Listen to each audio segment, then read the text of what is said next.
going on, everybody? If you watched my video Tech Talk Tuesday earlier this week, you know that it looks like my problem with the Neon actually wasn't the coil pack that I originally thought it might be, but most likely is the cam position sensor, based off of the fact that my Trinity Diablo Sport tuner showed an intermittent fault code with the cam position sensor. So, show you, we went ahead and we did replace the coil pack with one from Daryl Cox Racing. We also went ahead and put a new, it's hard to see in there, a little dark, Mopar cam position sensor, and then we also went ahead and installed a new catch can from Modern Performance. We'll show you that video on the install. Probably next week we'll do that video install. And so let's take this car out, check it out, and see if everything's working all right. Alright, so of course today is not anywhere near as hot as it was when I first had the problems with the cam sensor, but we'll go ahead and see how it does and see if anything weird pops up, and hopefully not, but I'm pretty sure that the cam sensor was definitely the problem, so we'll definitely test that out. And went ahead and got my Diablo Sport tuner here installed so I can monitor everything and see how things are going, see if anything pops up while we're out driving around. But let's go ahead and I'll tell you about the condition of this car when I bought it and the process it went through to get it up to my satisfaction and all the other fun things that happened when I first got this car. So as I had mentioned in my previous video on these cars, that I had spent over a year searching for an SRT-4 when I decided I wanted to get my third one, and it was just hard to find a good, clean electric blue SRT-4. And they didn't make a whole lot of them. It was a 1 year only color, and over the years, of course, as I said before, a lot of them have been just used and abused and just beaten to death. And so finding one that was clean was really a challenge. And so I found a couple across the country, but they weren't in that great of shape. And so when this one popped up and I went and looked at it, the cosmetic condition was one of the biggest factors for me, because the mechanical stuff's easy to fix. Paint and bodywork, that gets really expensive in a hurry. So when I saw this car and saw that overall it was in really good shape, and it was a one-owner car, and it was, judging by the condition of it, it looked like the original owner knew that there was going to be some decent sized expenses coming up on the maintenance, and they didn't want to deal with it, and so they upgraded to a newer car. And when I looked at it and test drove it, I knew it was going to need a clutch. It wasn't shifting right and it wasn't engaging properly, but it didn't bother me. I could replace a clutch pretty easily. There were some other things under the hood, like the valve cover gasket was leaking and stuff, but again, nothing major.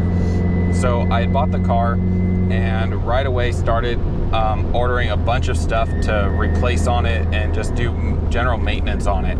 And so that's what I had done, and as a result, I fixed the valve cover gasket right away, and upon doing so, it actually fixed the low boost I was seeing. It went from 12 pounds of boost back up to 15 pounds of boost.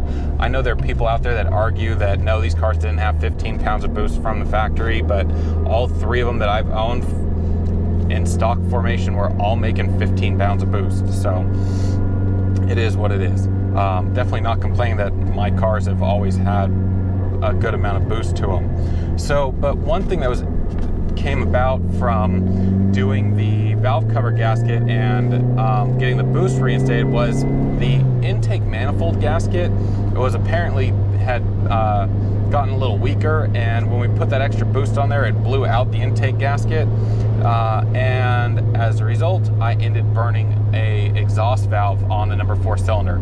So that got rather expensive in a hurry, because now I had to pull the head and have some head work done.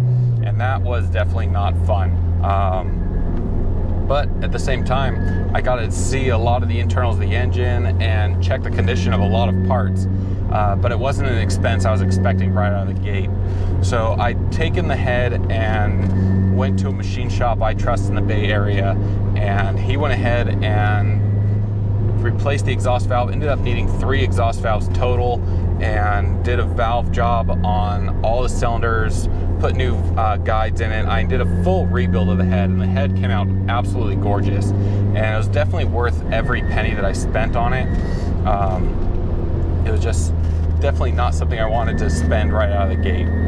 But that's all right. These things happen. So I got that taken care of, and of course, while I was in there, I replaced the timing belt, the water pump, all the motor mounts, and we went through, did a bunch of work, replaced a bunch of sensors, including the cam sensor with an aftermarket one that turned out to not be a good decision. And so everything was working great.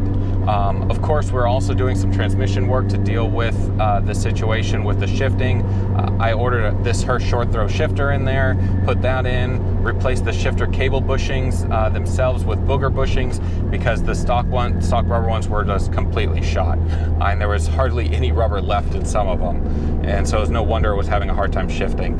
I also went ahead and installed a billet shifter, extender, and selector into the transmission. That also helped as well with some of the shifting, and it's made a huge difference.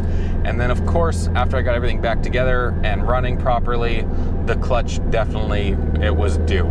So went ahead and spent more money, ordered a replacement clutch, did that, and of course, knowing these SRT4s and their general problem areas, I also went ahead and ordered a new throwout fork and also a pivot ball, because those have a tendency to wear. And sure enough, when I pulled the transmission out to do the clutch, I saw that the clutch fork was definitely worn really bad where it normally wears, and the pivot ball was destroyed. So it was a good thing I got replacement parts for those. And then of course the clutch itself, it was toast. So got everything buttoned back up. So I bought the car in March, and it took until June to get everything squared away and dialed in to where the car was in good solid driving condition, and which was perfect timing because that's when it starts getting hot out here, and my commute in the Honda when it's 100 degrees out is not so much fun, but driving this with the AC, not a worry in the world. So I also took the time to replace the stock airbox with a Mopar Performance cold air intake, and replaced the intercooler pipes with AGP hard pipes with an HKS blow-off valve. I mean, we just did a bunch of stuff all at once. New plugs, of course, and wires, and put an MSD coil pack on it, even though people have had issues with them, but I didn't have any issues with it while I had it on there. But I went ahead and put the stock one back on there last year, I think it was, to do some comparisons. And then, of course, a couple weeks ago when I started having problems with this again, which turned out to be the cam sensor, I went ahead and ordered a new Darrell Cox Racing coil pack. And so far, everything seems to be great with everything. The car's running nice and smooth. So definitely looks like we may have had the problem resolved, knock on wood. We'll find out more as we keep driving around and put some miles on it. And like I said, the last time it acted up, it was after an hour of driving. We're only about 10-15 minutes into driving it so far this morning, and it's also not 100 plus degrees out. So, but we'll keep an eye on things, and if anything pops up, well, then it's back to the drawing board. But I think we're going to be in good shape, especially since the Diablo Sport tuner ended up showing a intermittent cam sensor fault code. So that's a pretty big red flag right there. So we should be all good. But I mean, that's the overall some of the stuff that I had to do with this Neon when I bought it to get it up to where I wanted it. Of course, ever since then, I've been doing incremental stuff. I went ahead and replaced the struts because they were worn out. They were probably the original struts at 200,000 miles on them, and ended up putting the Coney adjustables in there and the Mopar drop springs, and then also went ahead and replaced the front brake calipers because the powder coating had all worn off of them, the red. So I got new calipers with the fresh red powder coating on them, new pads, new rotors. Done a lot of stuff to this car over the years just to get it to where I'm happy with it. I've still got a few more things I want to do. I need to upgrade the fuel system, injectors, fuel pump, things like that. Also a 3-bar map and tip sensor, and then get everything retuned and dialed in for the setup that it's got. Once I get that all buttoned up, then it probably is going to be in good shape for what I want for now. Next is going to be some big expenses, upgrade these seats, probably do an engine build, upgrade the wheels, do another round on the suspension. We're going to go with some KW coilovers, I think. Upgrade the front brakes again, but this time put Stop Tech big brake kit on it. And we're just going to end up doing a lot of stuff to this car. It's just a matter of when I get around to actually doing all that work. But once it's all done, I'm gonna probably have one of the most expensive Neons on the planet, but it's all right, because it's all about having fun and enjoying these cars, which is definitely what I'm gonna do with this one. So I hope you have found this video useful, entertaining as always. If you did, go ahead and hit that like button. And if you want to be kept up to date with all of my future uploads, go ahead and smash that subscribe button down below and ring the notification bell, so that way YouTube will always notify you of all of my uploads in the future. And as always, I will see you the next video.